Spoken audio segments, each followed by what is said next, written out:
En la página va. De Edgar Daniel Ahorita va a empezar la transmisión. Rojas, Ediciones Numismática NG y comentarios. Pero en mi página no. ¿Se llama? Te lo dejamos con las personas que están a cargo de esta presentación.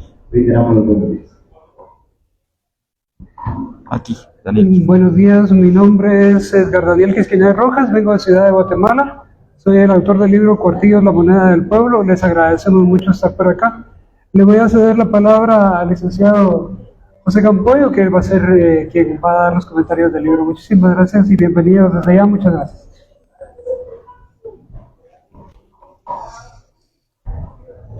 Muchas gracias, muy buenos días. Estamos muy contentos de estar acá con el amigo Daniel Quisqueñay para comentar este libro tan interesante sobre lo que es los cuartillos, la moneda del pueblo. Los cuartillos son una moneda que se enraizó tanto en el pueblo y en la cultura popular que sirvieron también para la joya tradicional, ¿verdad? Aquí tenemos algunos cuartillos tal como los que aparecen acá en la portada del libro. El amigo Quisqueñay nos transporta por 107 años de historia en que el cuartillo estuvo circulante y acuñado en Guatemala de 1793 al año 1900, cuando ya debido a la baja en la moneda, ¿verdad? Entonces se hace impopular y ya en tiempo de Estrada Cabrera prácticamente desaparece. Pero son 107 años de historia del cuartillo que nos invita a leer cada una de las acuñaciones. Pero antes que eso, antes que ingresar a los 107 años de la acuñación del cuartillo en Guatemala, nos da una historia de la Casa de la Moneda y del sistema de intercambio comercial desde la invasión y la conquista en 1524 o a partir de 1524, ya que fue un proceso bastante largo, hasta la primera Casa de la Moneda en Guatemala en 1730. ¿Cómo entonces empiezan los cuartillos y las primeras casas y la primera casa de moneda a implementarse, pese a la negativa de algunos grupos indígenas de tener moneda chiquita? No les gustaba. También la moneda en cobre, que tampoco les gustaba. Entonces fue un proceso lento que ya casi fueron los últimos 30 años de la independencia y los primeros 70, 80 del periodo post-independencia de Guatemala, los que el cuartillo estuvo utilizándose. El cuartillo era una moneda sencilla, era una moneda con la que se pagaba la canasta básica del mercado, se le pagaba al jardinero, a la señora que llegaba a coser, a tender la ropa, a limpiar. El cuartillo era prácticamente la moneda del pueblo, la moneda con la que el pueblo se entendía perfectamente. De hecho, mis abuelos me contaban que los papás de ellos con un cuartillo, dice, iban al mercado. Entonces imagínense ustedes lo que el cuartillo podía hacer en aquel entonces, ¿verdad? Entonces, el cuartillo era la unidad mínima monetaria, porque estaba el cuartillo de real, que era el más chiquitito, el medio real y el real. Cada 8 reales se componía un peso. En ese sentido, el cuartillo o la moneda fraccionaria quedó tan metida en la memoria del pueblo que hace 100 años, cuando inició la circulación y la acuñación del quetzal, no decían las monedas 25 centavos o 50 centavos, sino decían medio quetzal, un cuarto de quetzal, porque el pueblo todavía estaba acostumbrado a la moneda fraccionaria de medio quetzal, de un cuarto de quetzal, de un medio cuartillo, de un cuartillo de real. En ese orden de ideas también el amigo Daniel Quisqueñay nos regala cada uno de los modelos de acuñación según los años y según la temporalidad. Pero también es interesante que de la mano del diseño de cada cuartillo vienen también los las crisis políticas, los cambios, la independencia, la revolución o la reforma liberal, y cómo fue cambiando y cómo fue afectando eso tanto en el valor del cuartillo en sí, como también en su diseño. Es un libro bastante recomendado para los que nos gusta coleccionar monedas y los que tenemos todavía estas joyas tan bonitas acá del cuartillo. De hecho, acá en San Marcos y creo que en todo el occidente de Guatemala, las mujeres, las damas y las imágenes de los santos se adornan con chachales hechos de cuartillos, ¿verdad? Entonces, es parte de nuestra historia y entonces es importante ver cada uno de ellos y analizar a la luz del libro del amigo Quisquinay de qué año data, cuál es el contexto histórico y sociopolítico en el cual se acuñaron estos cuartillos y por qué su diseño. Hay cuartillos muy antiguos y hay cuartillos ya de 1900 donde terminan con níquel, porque ya la moneda se ha devaluado.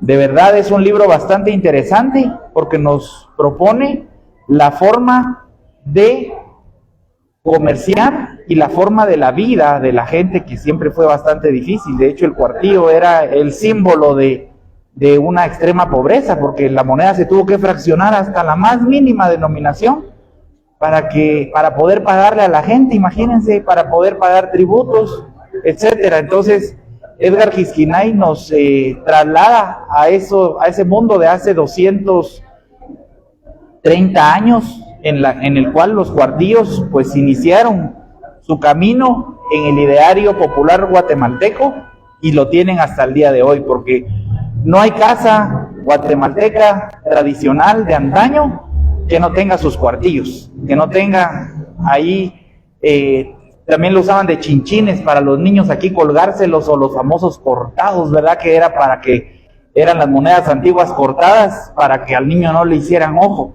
Entonces es una moneda que está involucrada en la historia política, jurídica, económica de Guatemala, desde que era la antigua Capitanía General de Guatemala, pasando por la República. Ya al final del periodo conservador, los conservadores habían implementado el uso de centavos, o sea, el sistema de 100 centavos, un peso. Pero la gente no estaba conforme con eso porque quería seguir con las monedas fraccionadas de cuartillo, medio real, un real. Entonces, una de los ofrecimientos de Miguel García Granados y Justo Rufino Barrios al momento de hacer la revolución liberal fue volver a este sistema de moneda fragmentaria. Entonces los cuartillos volvieron a cobrar vigencia y volvieron a acuñarse durante aproximadamente 30 años a partir de la reforma liberal, donde termina su vida monetaria, pero continúa hasta el día de hoy en los idearios, ¿verdad? De hecho, yo recuerdo que mi abuelita decía: mi hijo, cuide ese regalo porque a su papá no le costó un cuartillo, ¿verdad? Porque como el cuartillo era lo más mínimo, lo más barato, entonces había que cuidar lo que a uno le regalaban porque no era barato. Eso era lo que significaba que no costó un cuartillo, ¿verdad? El cuartillo entonces es la moneda del pueblo, es la moneda con la que el pueblo canjeaba, con la que se le pagaban miserias, ¿verdad? Ahí miren ustedes el tamañito de la moneda, y con la que el pueblo aprendió a vivir y a convivir a lo largo de más de un siglo hasta nuestros días, que se han convertido en joyas, tanto numismáticas como de joyería popular guatemalteca.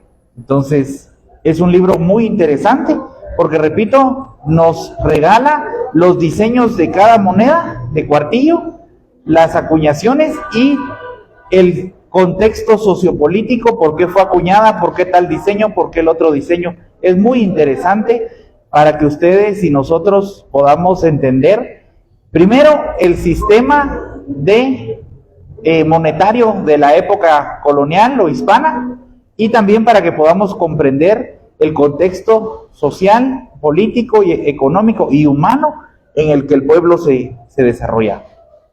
Pues no me queda más que comentar, sino felicitarlo porque el cuartillo está a diario en nuestra vida.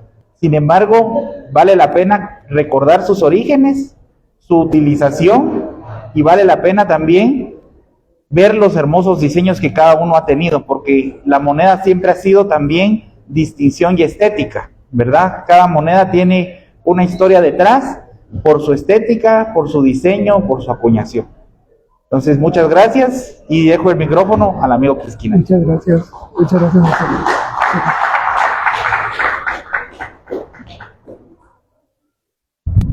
Agradezco mucho las palabras de José Apoyo, muchísimas gracias. Y pues me queda muy poco que agregar, la verdad. O sea, yo solo les quisiera contar que mi libro es un proceso, escribir el libro fue un proceso de unos 4 años tal vez, en el que está una serie de conferencias que di acerca de esa moneda durante mucho tiempo y que quise plasmar en el libro para que quedara no de manera fragmentaria, sino que quedara de tal forma que lo pudiéramos tener unido todo en ese. Pero una de las motivaciones más grandes que tuve fue también tratar de rescatar esa forma de uso de la moneda dentro de las poblaciones más vulnerables de Guatemala, que siempre fueron las poblaciones originarias, que siempre han sido las poblaciones que han tenido menor acceso a los recursos monetarios. El cuartillo fue una moneda que llegó a los bolsillos de las personas como una forma de darles algo para que pudieran pagar tributos. O sea, era una moneda que como se les pagaba tan poco, tenían que tener algo que no fuera una gallina, que no fueran huevos para pagar el tributo, sino que estuviera en un metal fino para poder pagarlo. Entonces el cuartillo significa de muchas formas también la constante explotación de esas capas poblacionales, esas capas de población, sobre todo de los pueblos originarios, y es muy notorio en todo momento que era una moneda que se acuñaba en muy pocas cantidades porque se utilizaba también solo en ciertos lugares. Nunca se utilizó para pagar el tributo hacia la corona. El cuartillo no salía de las poblaciones originarias, se quedaba siempre ahí.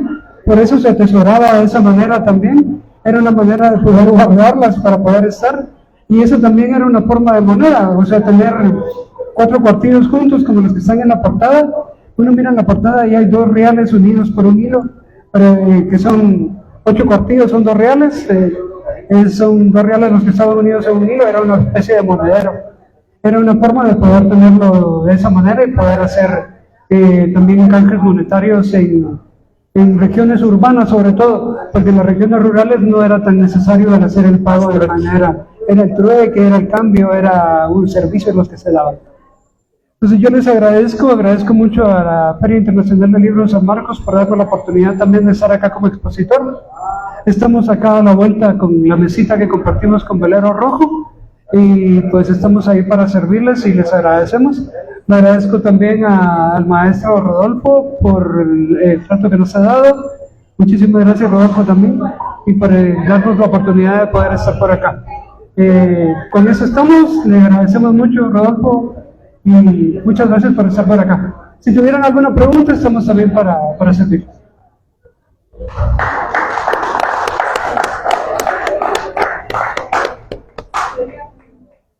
Son las mismas de los arqueólogos que usan los cofres, que crean como una flor de Las zarras.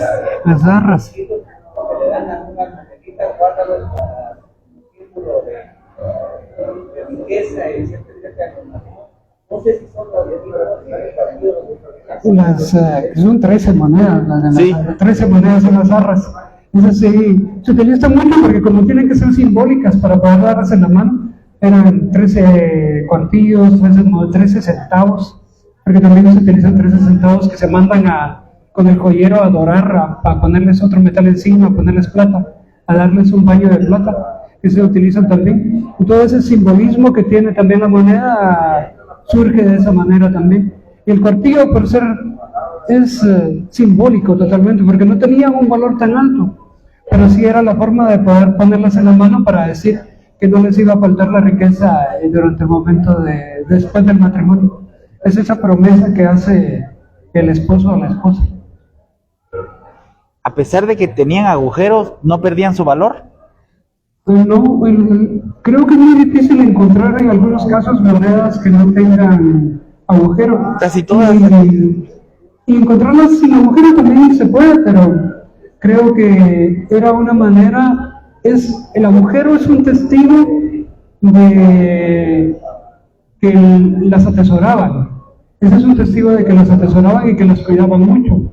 Y también muchas monedas muy raras, en el sentido numismático, han llegado a nosotros porque alguien las atesoró y les hizo un agujero y se las colgó a un santo, o se las colgó a ellos mismos, o las utilizaron para una boda o algo así. Y así se lograron preservar y que no las fundieran, porque muchas monedas, sobre todo las macuquinas o ese tipo de moneda colonial, se fundieron porque el valor de plata era mayor que el valor que podían tener como moneda.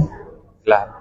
Con razón. Sí que yo tengo una moneda, por ejemplo, del tiempo de Agustín de Iturbide y también tiene agujero, de las medallas de la anexión de Quetzaltenango al Imperio Mexicano. Pero también tiene agujero, entonces no pierden valor. No deberían de perder valor numismático, no. Hay algunas que sí, a algunos coleccionistas no les gusta que tengan los agujeros, pero no, en realidad no pierden el valor. Y mejor si se quedan así como están, de esa manera, para que se puedan también lucir. Una pregunta, con mi amigo, esa moneda. O sea, ¿hay alguien con autoridad o en esa época que la pueda hacer? ¿Quién lo hace? El primer cuartillo se ordena acuñar en toda Latinoamérica en 1893. Es todavía durante el tiempo de la dominación española. En ese entonces existían casas de moneda, que eran reales casas de moneda, donde se acuñaba todo tipo de moneda para Latinoamérica, pero había una, lo más antigua, la de México, la de Potosí, la de Lima, estaba la Casa de Moneda de Guatemala, que es la cuarta casa de moneda de todo el territorio americano, que se funda en 1733. Entonces Guatemala ya tiene Casa de Moneda del 33, y esa Casa de Moneda se funda para poder llevar los metales que salían de las minas hacia la Casa de Moneda para convertirlas en monedas y poder así hacer intercambios comerciales, pero al mismo tiempo pagar impuestos.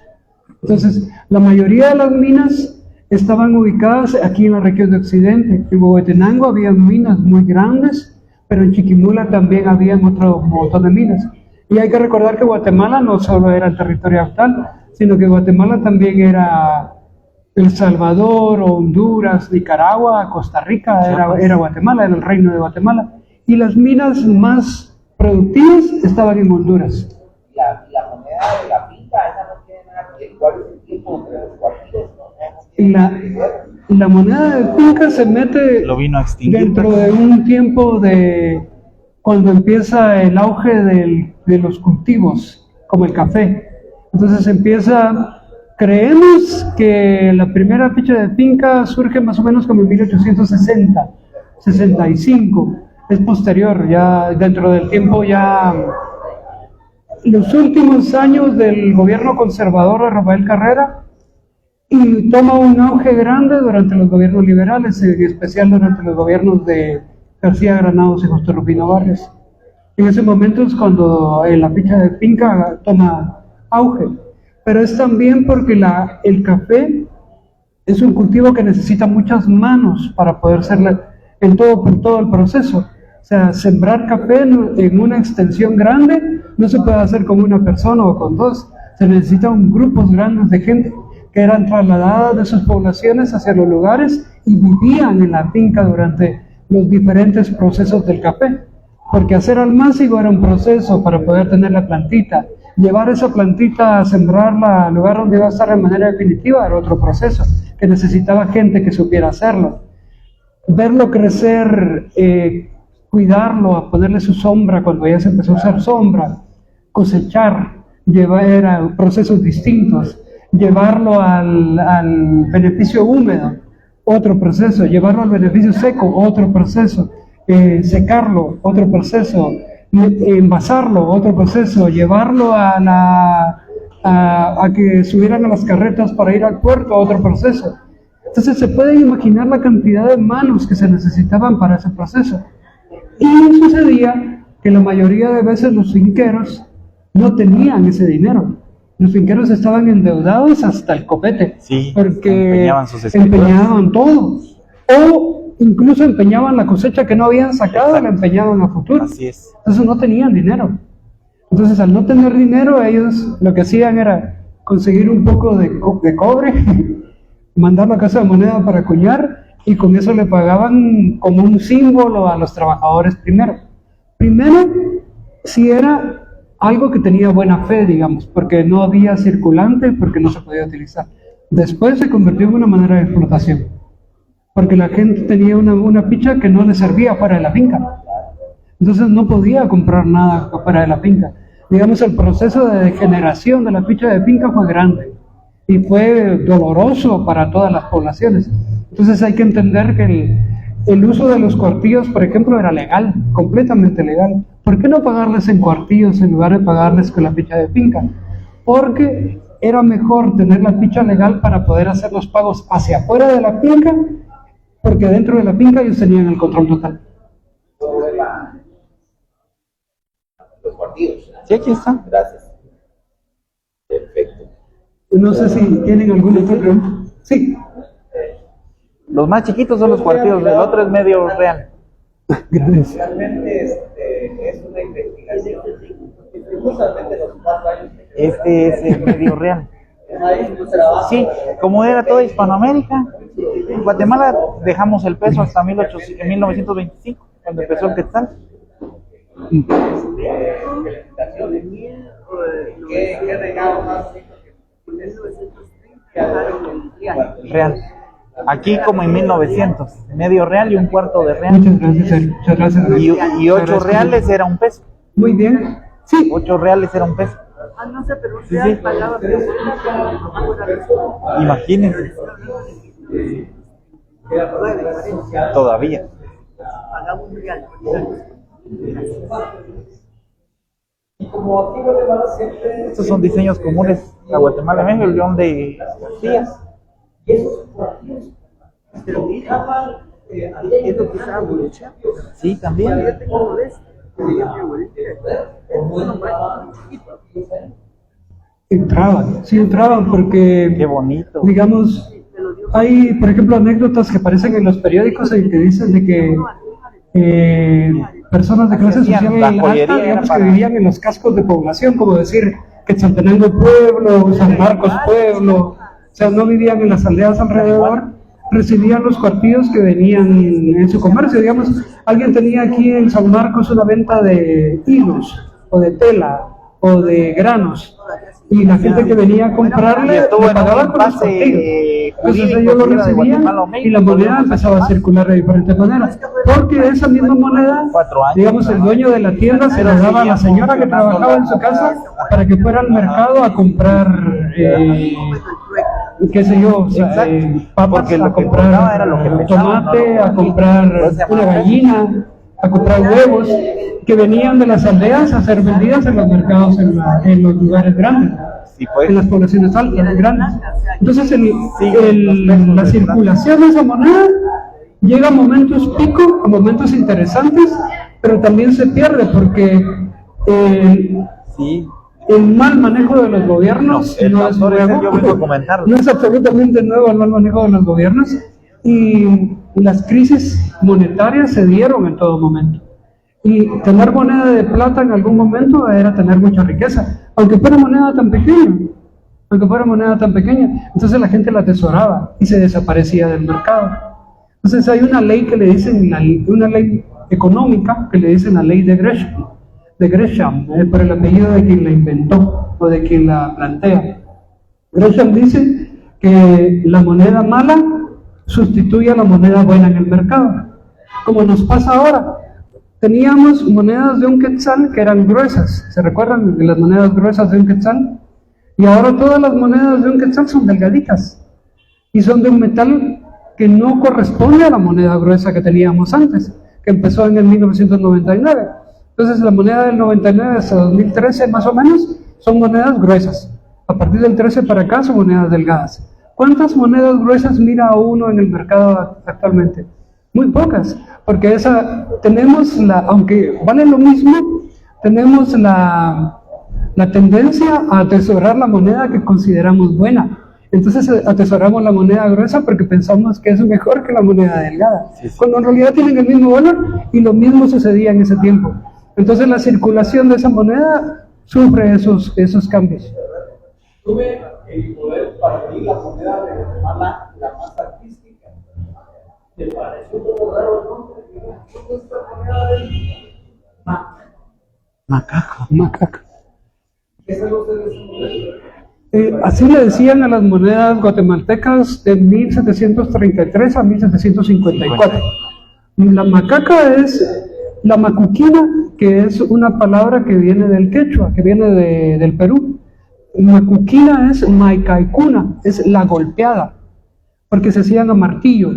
O sea, se colocaban los troqueles de tal forma que había que golpearlos con un martillo para poder al metal darles los diseños en las dos caras. O sea, la macuquina, y aquí en Guatemala se les decían macacos, porque eran más feos que la macuquina, entonces por eso era que se le decía macaco, era como una manera despectiva.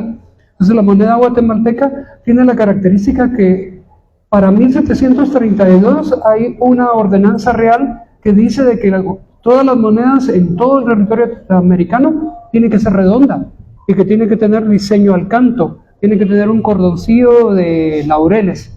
Pero en Guatemala no se puede, porque a Guatemala le mandan maquinaria mala de México, le mandan la maquinaria para hacer a martillo, con la promesa de en algún momento que puedan comprar la maquinaria para poder hacer moneda redonda. Entonces es muy difícil hacer moneda redonda a martillo. Entonces empiezan a hacer moneda recortada. Entonces Guatemala, para el momento en el que tienen que hacer moneda redonda en todos lados, Guatemala hace moneda recortada, hace moneda de manera irregular, se usan de forma irregular. Pesan lo mismo que pesa una moneda redonda, Tal vez era más. tienen la misma ley de plata, pero tienen esa forma. Entonces es un caso raro en la numismática y en la historia numismática, esa circulación de moneda macaca o macuquina en el territorio guatemalteco, que tiene solo esos años, digamos, del 33 al 43, 10 años, del 43 al 53, 20 años, 21 años de circulación nada más. Del 1733 a 1754. En el 54 es que ya viene la máquina para hacerlas redondas. Y ya logran comprar la máquina. Ajá. En Para el hacerlas 54 redondas. ya las hacen redondas.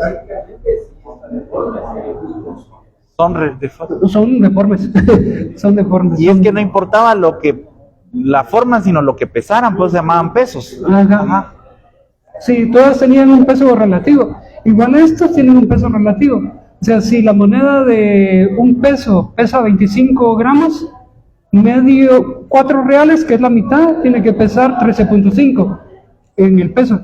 Y ahí la moneda de 2 reales tiene que pesar 6.25. Y la moneda de 1 real tiene que pesar 3.12. La moneda de medio real tiene que pesar, y así van para abajo. Entonces es el peso, porque si yo agarraba 4 de estas y las ponía en una balanza, tenían que pesar lo mismo 4 cuartillos que un real. Si ponía en la balanza 8 cuartillos, tenía que pesar lo mismo que 2 reales. Y así iba para arriba. 16 cuartillos, 4 reales. 36 cuartillos, una moneda de 8. Y tenía que ser equivalente el peso. O sea, era el peso lo que mandaba y la ley de plata. Porque había que ensayarlas para saber qué ley de plata era la que tenía. La ley de plata va variando. Incluso hay una reforma secreta que se hace en el momento en el que se cambia el diseño de pilares y columnas al diseño de busto real, que tienen los bustos de los reyes, y le cambian la ley y solo hacen el cambio de diseño para saber que esa moneda tenía menos plata en su contenido, pero no le dicen a la población. O sea, solo las personas que están dentro de las casas de moneda saben de que se le bajó la ley de la plata, porque estaba en crisis el gobierno español, digamos el reino, y necesitaba agarrar esa plata que le estaba quitando las monedas para pagar sus esfuerzos de guerra, porque estaba en guerra contra Inglaterra en ese momento. La cuarta casa de la moneda fue la de Guatemala. ¿Cuáles fueron las 3 precedentes? México es la primera, la segunda es Potosí, la tercera es Lima y la cuarta es Guatemala. Aunque se había hecho el esfuerzo de poner Casa de Moneda en Santo Domingo, República Dominicana, pero no duró mucho tiempo. No duró mucho tiempo. Ya. Yo le comentaba aquí al compañero que mi abuela, yo soy de Chiapas, me regaló unas moneditas chiquitas para mis aretes. Así. Yo era chamaca, en los años 60.